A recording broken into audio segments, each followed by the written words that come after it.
दोस्तों स्पेसएक्स के जो 2 स्पेसक्राफ्ट हैं जिनकी डॉकिंग इसरो 7 जनवरी को करने वाला था, फिर वो पोस्टपोन हुई और आज उसकी अपडेट यह है कि इसरो दोनों स्पेसक्राफ्ट्स को 20 किलोमीटर के गैप से कम करते-करते 3 मीटर तक ले आया।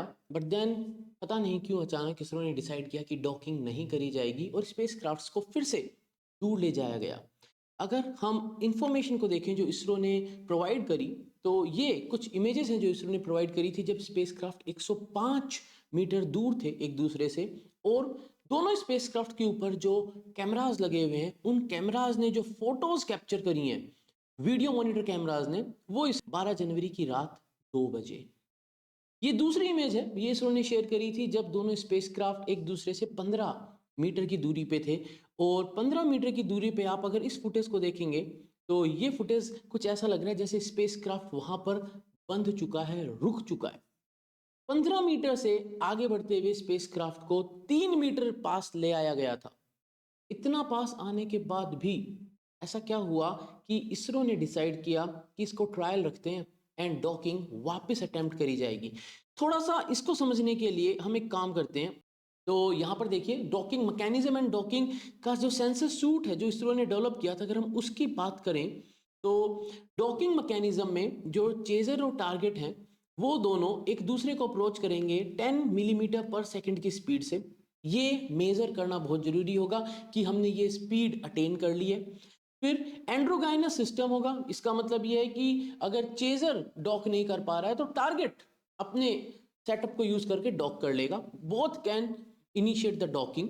ठीक है, पेरिफेरल डॉकिंग सिस्टम है। पेरिफेरल डॉकिंग सिस्टम का मतलब यह है कि पेरीफेरी पे जो पेटल्स लगी हुई हैं वो पेटल्स जाकर एक दूसरे को पकड़ेंगी। नहीं तो रशियन सिस्टम जो है उसके अंदर सेंटर पे एक प्रोब होता है, बड़ा डंडा सा होता है, वो जाकर जो सामने एक कॉनिकल सेटअप होता है उसको कैप्चर होता है उसके अंदर जाकर। लेकिन ये पेरीफेरल सिस्टम है जो कि इंटरनेशनल डॉकिंग सिस्टम का जो स्टैंडर्ड है उसी को यूज करता है, क्योंकि that is what is being used on international space station और वही आगे आने वाला स्टैंडर्ड होने वाला है। ठीक है, लेकिन एक डिफरेंस था। हमारा जो मैकेनिज्म था वो 450 मिलीमीटर साइज का था, यानी स्पेडेक्स के अंदर जो हम डॉकिंग को डेमोन्स्ट्रेट करने वाले हैं वो छोटा है एज कंपेयर टू 80 मिलीमीटर आईडीएसएस। अब आईडीएसएस इतना बड़ा क्यों होता है उसका भी कारण है। 80 मीटर 800 मिलीमीटर यानी 80 सेंटीमीटर यानी 0.8 मीटर बड़ा होता है। क्यों? क्योंकि आईडीएसएस के थ्रू एस्ट्रोनॉट्स और कॉस्मोनॉट्स का आना जाना होता है। अभी हम वो डेमोन्स्ट्रेट नहीं कर रहे हैं। कुछ जो खास बात थी जो मैं पहले भी बात कर चुका हूं, इसरो ने ये जो मैकेनिज्म डेवलप किया इसके अंदर इसरो ने जस्ट 2 मोटर्स को यूज किया पूरे सिस्टम को एक्चुएट करने के लिए, जबकि जो आईडीएसएस है उसके ऊपर एग्जिस्टिंग सिस्टम में 24 मोटर यूज होती। तो इसरो ने बोला कि हमने इसको मोर रिलायबल कर दिया है। बट देन यहां पर हमारे पास यहां पे जो लिखा हुआ है वो लिखा हुआ है 1 degree of freedom. 1 degree of freedom मतलब एक ही डायरेक्शन में हम एडजस्ट कर सकते हैं। जबकि आईडीएसएस जो है उसके पास हेक्सापोड है, यानी एक तरीके से 6 डिग्री ऑफ फ्रीडम इसके पास होती है। यानी ये यूं यूं घूम सकता है, ऐसे ऐसे घूम सकता है, यूं भी घूम सकता है, आगे भी जा सकता है, साइड भी जा सकता है, पीछे भी जा सकता है, ऊपर नीचे भी हो सकता है। These are the 6 degrees of freedom. ये तो समझ में आया, लेकिन हम पहुंचते कैसे हैं? तो देखिए यहां पर इसरो ने यह भी डिटेल बताई कि इसरो ने कौन कौन से सेंसर्स को डेवलप किया है। तो लेजर रेंज फाइंडर यहां पर हमें एक लिखा हुआ दिख रहा है। लेजर रेंज फाइंडर का क्या काम होता है?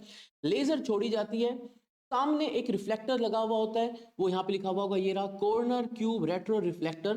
तो जब लेजर फायर करी जाती है तो लेजर उन रिफ्लेक्टर से टकराती है, टकराकर वापस आती है, तो एग्जैक्ट डिस्टेंस हम मेजर कर पाते हैं कि दो एंटिटीज के बीच में कितना डिस्टेंस है। ये 6000 से 200 मीटर तक की रेंज को डिटरमाइन करने के लिए लेजर रेंज फाइंडर का यूज करा जाएगा। ठीक है, हम तो 200 मीटर से पास आ गए थे, हम तो 3 मीटर तक पहुंच गए थे। फिर आता है हमारा रोंदेवू सेंसर्स जो कि 2 किलोमीटर से 250 और फिर 250 मीटर से 10 मीटर तक काम करता है। तो रोंदेवू सेंसर्स क्या करते हैं? रोंदेवू का मतलब होता है वही टटोलना, संभालना, देखना कि जो स्पेस क्राफ्ट है उसकी ओरिएंटेशन कैसी है। तो ये हमें बताता है रिलेटिव पोजीशन। इसका मतलब एक स्पेस क्राफ्ट अगर यूं घुमा हुआ है और दूसरा सीधा आ रहा है तो वो बता देगा कि ये प्रॉपर्ली अलाइन नहीं है। अभी जब हमने 3 मीटर की क्लोज अप्रोच करी, दोनों स्पेस क्राफ्ट परफेक्टली अलाइंड थे। और फिर उनको पीछे मूव किया गया है। तो ये जो अलाइनमेंट है ये रोंदेवू सेंसर चेक करता है और लेजर रेंज फाइंडर से डिस्टेंस बताता है, रिलेटिव पोजीशन बताई जाती है और वेलोसिटी भी इंडिपेंडेंटली मेजर करती है कि किस स्पीड से आ रहा है। क्यों? क्योंकि हमें स्पीड रखनी है 10 मिलीमीटर पर सेकंड, इतना धीरे धीरे आएंगे। क्यों इतना धीरे आना है? क्योंकि ये हमारा लो इंपैक्ट डॉकिंग सिस्टम है जहां पे स्पीड कम रखी जाती है। ओके, जब हम बहुत पास पहुंच चुके होते हैं और फिर हमें मीटर से सेंटीमीटर वाले एरिया में जाना होता है, तब काम करते हैं प्रॉक्सिमिटी एंड डॉकिंग सेंसर का जो सिस्टम है। तो 30 मीटर से 0.4 मीटर, ये जो डिस्टेंस हमें कवर करना होता है ये हम करते हैं cover proximity and docking sensor से। प्रॉक्सिमिटी एंड डॉकिंग सेंसर का मतलब ये है कि प्रॉक्सिमिटी सेंसर जैसे अपने फोन में भी तो होता है प्रॉक्सिमिटी सेंसर जो स्क्रीन को ऑन ऑफ करता है, तो प्रॉक्सिमिटी सेंसर बताएगा कि दोनों स्पेसक्राफ्ट एकदम पास में आ गए हैं और स्पेसक्राफ्ट के बीच का डिस्टेंस, उनकी रिलेटिव वेलोसिटी को हम कंटिन्यूअसली मेजर करते हैं, ओरिएंटेशन चेक करते हैं कि अब shall we go for the docking और नॉट।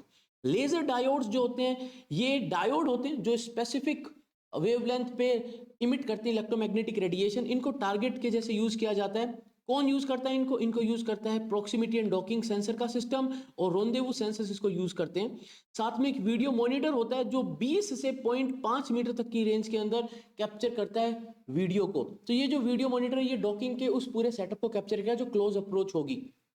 अब जब हम 3 मीटर पास आकर वापस गए हैं और इसरो ने बोला है कि हम डेटा को एनालाइज करेंगे, तो कहीं ना कहीं वो जो डेटा एनालाइज करना चाह रहा है इसरो, वो इस proximity and docking sensor system का डेटा ही एनालाइज करना चाह रहे हैं। क्यों? क्योंकि 10 मीटर की रेंज तक, 200 मीटर की रेंज तक तो हम इजीली पहुंच गए थे, 3 मीटर के पास हम रुक गए, फिर हम आगे नहीं गए। तो जो भी एनालिसिस होगा वो प्रोबेबली ये जो सेंसर्स हैं इन सेंसर्स के डेटा को एनालाइज किया जाएगा और then ISRO will be deciding कि नेक्स्ट अटेम्प्ट डॉकिंग का कब होने वाला है। तो दोस्तों बड़ा ही इंटरेस्टिंग है because docking is very much important for our Chandrayaan 4 भारतीय अंतरिक्ष स्टेशन, और जो कुछ भी हम बड़ा धमाका करना चाहते हैं स्पेस एक्सप्लोरेशन में, डॉकिंग एक बेसिक इंग्रेडिएंट है उस पूरी रेसिपी का। तो वीडियो पसंद आए तो लाइक से सब्सक्राइब जरूर कर लेना, बेल आइकन जरूर से दबा देना, बताना कैसा लगा ये वीडियो कमेंट सेक्शन में, एंड डिस्क्रिप्शन जरूर से चेक कर लेना। दोस्तों मिलेंगे अगली वीडियो में, तब तक के लिए जय हिंद।